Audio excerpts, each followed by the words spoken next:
మీరు చెప్తుంది ఏమంటున్నారంటే పాత ఇప్పుడు ఈ చట్టం లేదనుకుందాం,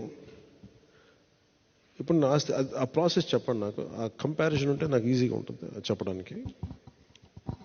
ఇప్పుడు నేను ఒక ఆస్తి కొన్నాను, ఈ నేలకు ఈ ల్యాండ్ కొన్నాను, కొని నా పేరు మీద రిజిస్టర్ చేసుకున్నాను. ఇప్పుడు ఈ ల్యాండ్ మీద ఎవరికైనా క్లెయిమ్ చేసే హక్కు ఎవరికి ఉంటుంది?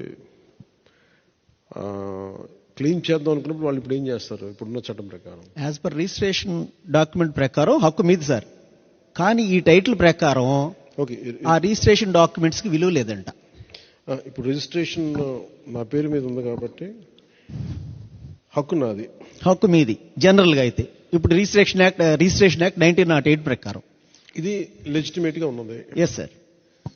సపోజ్ మన వైసీపీ వాళ్ళు ఎవరు భూమి లాక్కొని వాళ్ళ పేరు మీద రిజిస్టర్ చేసుకున్నారు, వాళ్ళు ఎక్కడికి వెళ్ళాలి? కోర్టుకి వెళ్ళాలి అంతేనా? కోర్టుకి అధికారం లేదు సార్, ఇవ్వలేదు. రెవెన్యూ అథారిటీ దగ్గర ఆగిపోతుంది. రెవెన్యూ నేను అంటుంది అసలు ఉన్న ఎగ్జిస్టింగ్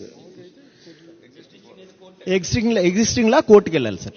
ఇప్పుడు ఎగ్జిస్టింగ్ ప్రాసెస్ ఇప్పుడు ఈ భూమి మీద ఇంకెవరికన్నా కనుక క్లెయిమ్ చేసేది నాది అని క్లెయిమ్ చేస్తే, సపోజ్ నేను విదేశంలో 2 సంవత్సరాలు రాలేదు ఇక్కడికి, ఎవరు ఈ ల్యాండ్ మీద బోర్డు పెట్టేసి వాళ్ళదని క్లెయిమ్ చేశారు, నేను ఎక్కడికి వెళ్తాను? సహజంగా కోర్టుకి వెళ్తాను.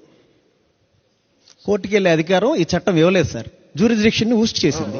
జస్ట్ అంటే కోర్టుకి వెళ్ళాలి. ఎగ్జిస్టింగ్ సివిల్ కోర్టుకి వెళ్తాను. Yes sir. సివిల్ కోర్టుకి వెళ్తే అక్కడ తతంగా నడుస్తుంది. ఓకే, తర్వాత అప్పీల్కి వెళ్తాం సార్. ఎక్కడికి వెళ్తాను? జిల్లా కోర్టుకి వెళ్తాం. ఇక్కడ నుంచి high court, supreme court. Yes sir. Keshavanand గారి భారతి కేసులో అక్కడ దాకా వెళ్ళదు. Yes sir. ఏది స్థానికంగా ఉన్నాయి. దెన్ హౌ కమ్ కేశవానంద్ గారి భారతి ఎందుకు అక్కడ దాకా వెళ్ళింది?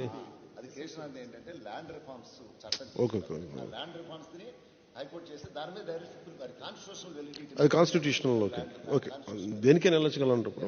ఓకే, సో మీరు అన్నది ఇప్పుడు సివిల్ నుంచి జిల్లా కోర్టు దాకా వెళ్తాం, ఇది సహజంగా ఇక్కడ ఆగిపోతాయండి ప్రత్యేక పరిస్థితుల్లో తప్ప.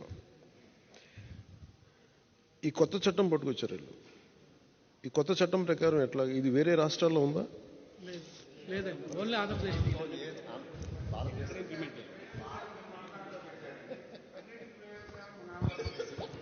మొట్టమొదటిది మన ఆంధ్రప్రదేశ్ సార్.